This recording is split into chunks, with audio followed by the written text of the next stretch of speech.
یہ آپ ہی کے شہر گجرانوالہ سے تعلق رکھنے والی ایک بہت بڑی شخصیت پیرزادہ رضا ثاقب مصطفی مدد یہ تقریباً پچھلی سردیوں میں ہماری مسجد میں درس قرآن کریم کا پروگرام تھا اور درس قرآن کریم کے لیے حضرت کو مدعو کیا گیا تو آپ نے بڑی خوبصورت بات بیان فرمائی، اور کیونکہ ہمارا تعلق صوفیاء سے ہے اور بزرگ کہتے ہیں کہ جو بات جس سے سنی ہے اسی کا نام لے کر بیان کرو، اگر ان کا نام نہ بھی لوں تو آپ کو کیا پتا کہ یہ بات کس کی ہے، لیکن اللہ کو تو پتہ ہے نا۔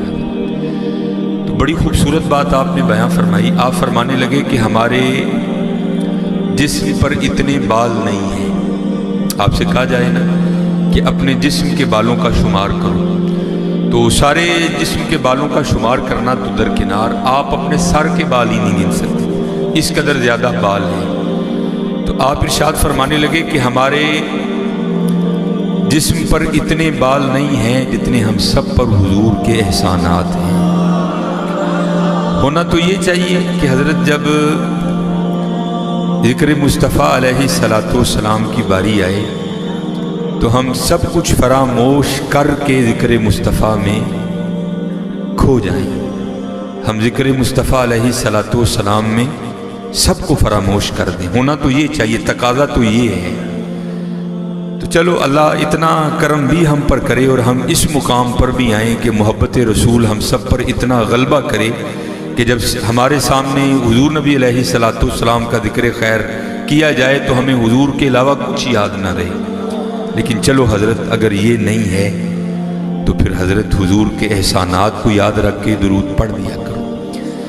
اور کیونکہ آج امام اہل سنت مجددین دین و ملت اشاہ امام محمد رضا خان فاضل بریلوی رحمۃ اللہ تعالی علیہ کا عرس پاک بھی ہے، کیونکہ باتیں ان سب بابوں کی ایک ہیں، ہاں انداز جدا ہو سکتا ہے، کسی نے نظم میں کہی، کسی نے نثر میں کہی، بات سب کی ایک ہے۔ تو اعلیٰ حضرت کیا لکھتے ہیں؟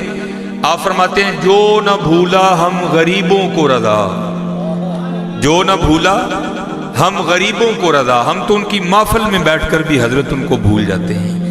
پتہ نہیں کیا ہو گیا، حضرت نقیب آپ سے ترلے ڈلوا کر تو حضور پہ درود پڑھواتے ہیں۔ یہ آج امت کا حال ہے، اور یہ جو باہر جو کچھ ہو رہا ہے میں اس کا کسی کو قصوروار نہیں ٹھہراتا، اس کے قصوروار ہم خود ہی ہیں حضرت۔ کیونکہ پنجابی کا ایک مصرع ہے، وہ کہا کرتے ہیں جدے کار دانے اودے کملے بھی سیانے۔ اگر ہم حضور کی غلامی میں اتنے پختہ ہونا تو حضرت ان کی کیا ضرورت ہے کہ وہ حضور کے بارے میں کچھ غلط بولنا تو بڑی دور کی بات، کچھ غلط سوچ بھی سکیں۔ لیکن کیونکہ حضرت ہم ہی جاگتے سو گئے ہیں۔ میرے سیدی حکیم عبدالحی رحمۃ اللہ تعالی علیہ فرمایا کرتے تھے، بھائی جی پنجابی بولا کرتے تھے، اب فرمایا کرتے تھے بھائی جی ستے نو تے کوئی جگائے، اگر کوئی سو رہا ہے نا اس کو تو کوئی جگا کر کہے بھائی اٹھ حضور تے درود پڑھ لے، یہاں تو سارے جاگ رہے ہیں۔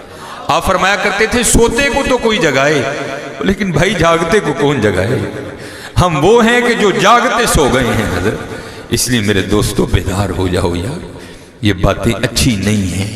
تو آپ کیا فرماتے ہیں؟ جو نہ بھولا ہم غریبوں کو رضا۔ اور اگر ان روایات کو بیان کرنا شروع کروں نا تو شاید ایسی کئی شامیں درکار ہیں، لیکن وہ روایات ختم نہیں ہو سکتی جہاں جہاں حضور نبی کریم علیہ السلام نے اپنی امت کو یاد رکھا۔